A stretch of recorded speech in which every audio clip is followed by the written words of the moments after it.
तफसीलात सामने आई हैं रिपोर्ट में। अडयाला जेल के अंदर जो मौजूद सहूलियात हैं जो बानी PTI इमरान खान को मुयस्सर हैं, तो उस रिपोर्ट को पढ़ने के बाद मेरा नहीं ख्याल कि हर किसी का दिल करेगा कि वो अडयाला जेल जाकर कैदी बन जाए वहाँ पर, क्योंकि जो सहूलियात मुयस्सर हैं वो एक्स्ट्रा ऑर्डनरी हैं अगर हम कह सकते हैं। जो खाने पीने की सहूलियात है, सुबह के नाश्ते में उनको खजूर, उसके साथ अखरोट, शहद, कॉफ़ी, दलिया, लस्सी, गर्म दूध, चिया सीड्स, उसके अलावा मौसमी का जूस, फिर उसका दोपहर खाने में उनको देसी मुर्गी, उसके साथ रोटी, सलाद, अचार मिक्स। फिर रात के खाने में उनको शाम में यानी उनको ड्राई फ्रूट शेक यानी जिसमें बादाम, किशमिश, उसके अलावा नारियल पाउडर, दूध, उसके अलावा खजूर, केला और ये तमाम चीज़ें उनको शाम में मिलती हैं, मुयस्सर होती हैं।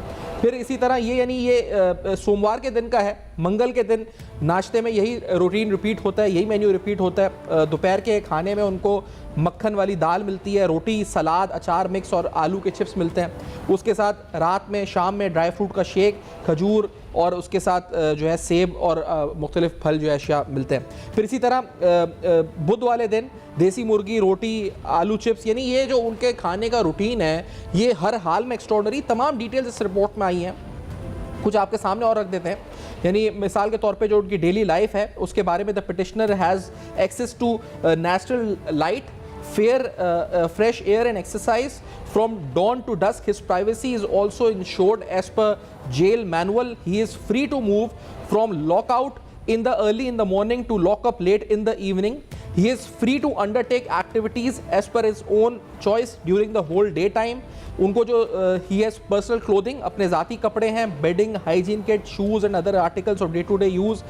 उसके अलावा अगर उनको हाइजीन और हेल्थ के हवाले से देखा जाए, the petitioner is provided adequate health care facilities, sanitation and toiletries. The petitioner is visited by a medical officer of the jail thrice a day. 3 दफ़ा मेडिकल ऑफिसर आके जेल का विजिट करता है।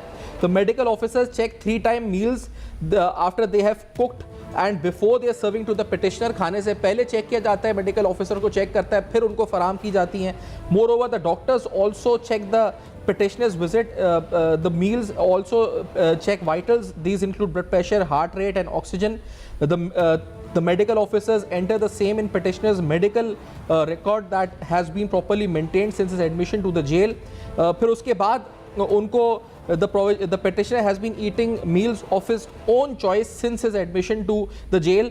For the cooking purpose, a laborer cook has been provided. एक cook provide किया गया है, अपनी मर्जी का खाना खाते हैं, अपनी मर्जी का खाना बनवाते हैं। और उनको एक cook provide किया है who prepares the meal in a designated kitchen area adjacent to the compound. A separate safe and secure mechanism has been undertaken for purchase of raw materials for cooking. एक पूरा mechanism है जो उनको इस report में लिखा हुआ है, जो उनकी सप्लाईज होती है किचन की, यानी जो अशिया खुर्दोनोश का इस्तेमाल किचन में होता है उसकी सप्लाई बाकायदा ख़रीदने के लिए एक पूरा मैकेनिज्म मौजूद है जिसके ज़रिए वो तमाम चीज़ें खरीदी जाती हैं जो रॉ मटेरियल इस्तेमाल होते हैं। उसके अलावा इस रिपोर्ट में जिस जगह वो है, उनकी हाउसिंग और अकोमोडेशन है, उसकी तफसीलात बयान की गई हैं। It is submitted the petitioner is currently confined in a designated compound that comprises of 7 sales.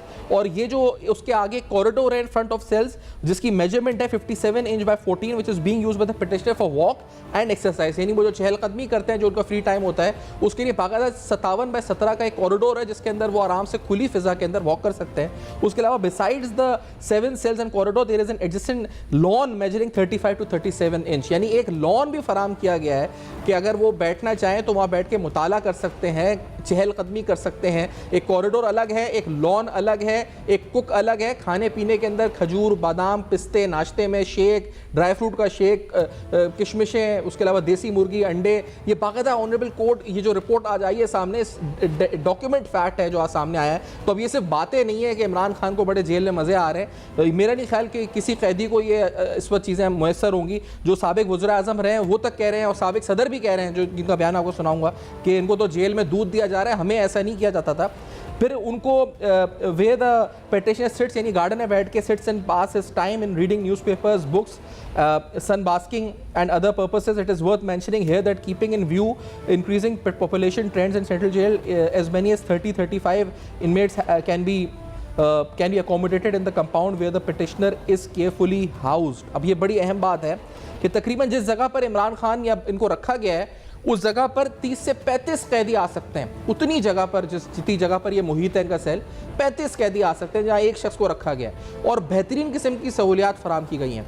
तो खाने पीने से लेकर, सिक्योरिटी से लेकर, अकोमोडेशन और हाउसिंग से लेकर और ख़ास तौर पे मेडिकल से लेकर, यानी जो तशवीश का इजहार किया जा रहा था कि वहाँ को डॉक्टर, वहाँ पे डॉक्टर भी हैं, मेडिकल स्टाफ भी हैं, खाना देने से पहले चेक किया जाता है, दिन में 2 या 3 बार उनके ब्लड प्रेशर और वाइटल चेक किए जाते हैं, इंक्लूडिंग ऑक्सीजन, शुगर, डायबिटीज़, और उसके बाद उनको तमाम बेहतरीन किस्म की देसी मुर्गी और दीगर जो है ग़िज़ा फराम की जाती है। तो डेफिनेटली ये वाली बात जो थी ना कि उनको सहूलियात मुयस्सर नहीं है या उनकी, अब आप मुझे ये बताएं कि ये अगर आप सॉलिटरी कन्फाइनमेंट कह रहे हैं या कि उनको जहनी दबाव है इतनी सहूलियात के बाद भी, तो फिर कैद में ही नहीं रखे, उनको बाहर छोड़ दें। जो फसाद फैला रहे थे फिर फैलाना शुरू कर देंगे, जमान पार्क में बना दें, मुर्शिद चौक बना के बैठ जाएंगे। तो जेल में रखने की अगर इधर भी तकलीफ हो रही है इतनी सहूलियात के बाद भी, तो फिर क्या इनको सहूलियात दी जाए? इनको एक 7 स्टार होटल बना के तो जेल में दे दिया 7 सेलों का, और क्या इनको फराम किया जाए?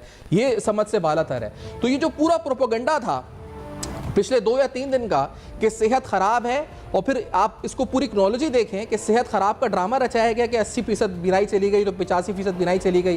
फिर उसके साथ ही एहतजाज शुरू करे गए, सड़कें ब्लॉक की गई, मुल्क को नुकसान पहुँचाया गया, अफरा तफरी, इस्तेहकाम, सियासी, माशी, सब इस्तेहकाम का बेड़ा गर्क किया गया, जानी नुकसान अलग किया गया, और सब कुछ जो किया गया वो मन खड़क खबरों पर, फेक प्रोपेगेंडे पर, फेक न्यूज़ पर, और सारा का सारा जो है ड्रामा बनाया के अजम्पशन के ऊपर सारा क्रिएट करके एक पूरी साजिश गढ़ी गई। फिर उसमें आलमी इदारों को, यानी उनको भी शामिल करने की कोशिश की गई कि आप कुछ करें, इंसानी हुकूक की पामाली हो रही है, आप कुछ करें, बुनियादी हुकूक की पामाली हो रही है, और ये पूरा ड्रामा रचाकर पाकिस्तान मुखालिफ एक मुनज़्ज़म प्रोपेगेंडा, एक मज़मूम साजिश की गई जिसमें पाकिस्तान को बदनाम भी किया जा सके और इमरान खान को या तो कोई डील हासिल करने की कोशिश थी या फिर ये कोई और बड़ी साजिश थी कि जिसको इस वक्त बेनकाब किया गया। ये पूरी सूरत हाल इसमें सामने है। यासिर ज़रदारी साहब ने जो एक तो उन्होंने जनरल फैज़ के बारे में कि उनकी हुकूमत में क्या किरदार था बात की, लेकिन जो उन्होंने गैरत वाली बात जो उसमें की है ना कि जेल गैरत से काटी जाती है, उनकी 3 क्लिप्स हैं, पहले आपको सुनाते हैं जो उन्होंने कहा तनकीद करते हुए इमरान खान पे, बानी PTI पे क्या कहा। Let's say this. Asif Zardari साहब, 1.5 साल नहीं हुआ है तो वहां से आवाज आ रही है को बेटा कह रहा है कि मुझे मिलने दीजिए। और मैंने 14 साल जेल काटी। मेरे बच्चे जब मैं मिला तो मुझसे हाइट में बड़े थे।